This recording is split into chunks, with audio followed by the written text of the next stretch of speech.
We were hoping in our wildest dreams to be top 10, but coming to these Worlds with a fleet of 94 and the colour of the sailors, John Bertram and Ian Murray in the fleet, as well as Steve Benjamin, who was the winner last year, we knew that that task was even harder and taller. So we adjusted our expectations. You always put your expectations high, so top 10, realistically a top 20 would have been wonderful. And so it came to the first race.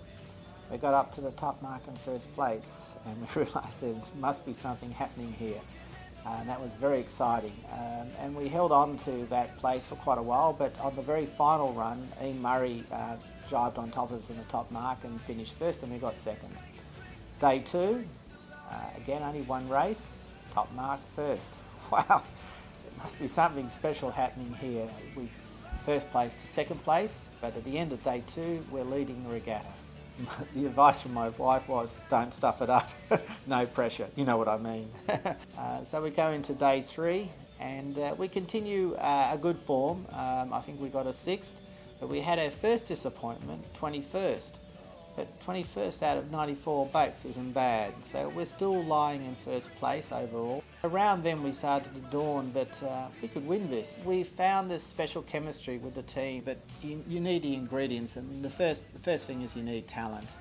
So obviously selecting a team with Matt Belcher, his talent is obvious, and Julian Plant, success in the Etchells over many years, and I met with Sean, I could see that talent there and was very comfortable in that selection of having Sean on board. You can have talent, but then the next layer is possibly respect, because there's many roles to be done, but in an Etchell they need to be coordinated. And I think that's probably the pleasing thing for me as a team leader, is to see that growing respect and coordination between the team, and that is a chemistry that develops. And that was something very special about this team, how we're open about our weaknesses and how we could help each other. A development path that I was very proud and honoured to be part of. Often people say, businessmen bring their business skills to sailing. To be honest, my sailing career has taught me, especially dealing with the Australian sailing team, the importance of teamwork, and I've been able to apply that to my business, and I believe my business has grown successful because of that understanding of teamwork and respect, and giving people scope to develop their own talents. The sum of the parts was greater than the individual, so it was wonderful to be involved in that team. We understood that if you're a world champion or high achiever, that you put very high expectations in yourself. So we trained ourselves to be quite relaxed on the final day. But we knew with a 94 boat fleet, we had a 11-point, 12-point advantage, but that could just evaporate in just one race. We actually chose to start in the middle, and we were able to pick a lane and get up to the top mark in 4th or 5th position. We got around the top mark, we set a kite, and again, with our teamwork downwind, we were able to move in the first place. So that was a big milestone for us. And from there, we just led the entire race, covering the other fleet, keeping our boat between the mark or the finish and the other opposition, and we crossed the line first. So that was a fantastic feeling. At this stage, it was down to 2 other boats.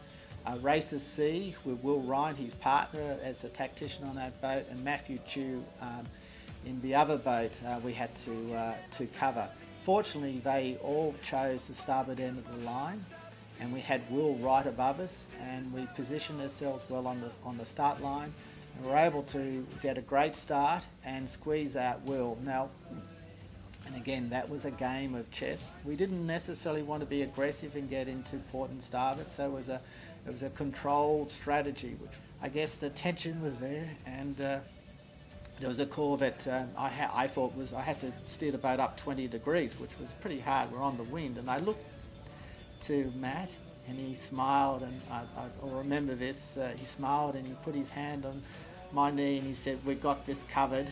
We've got 17 points gap. Just enjoy it." So here I am on the final beat. The breeze had lifted. We felt there was a straightforward attack to the finish, and I could enjoy that moment. and we crossed the line in sixth spot and were able to win the regatta, and that was a fantastic relief. They always say just enjoy the sailing. Definitely it's a lot easier to enjoy it when you're in that position, and also excitement. And we just had to go across to my family in this boat. They handed us a bottle of champagne. We did the old fist pumps, and that was a wonderful moment. And a great feeling of teamwork, camaraderie. We just hugged each other, squeezed each other, and said we did it. It's hard for me to comprehend.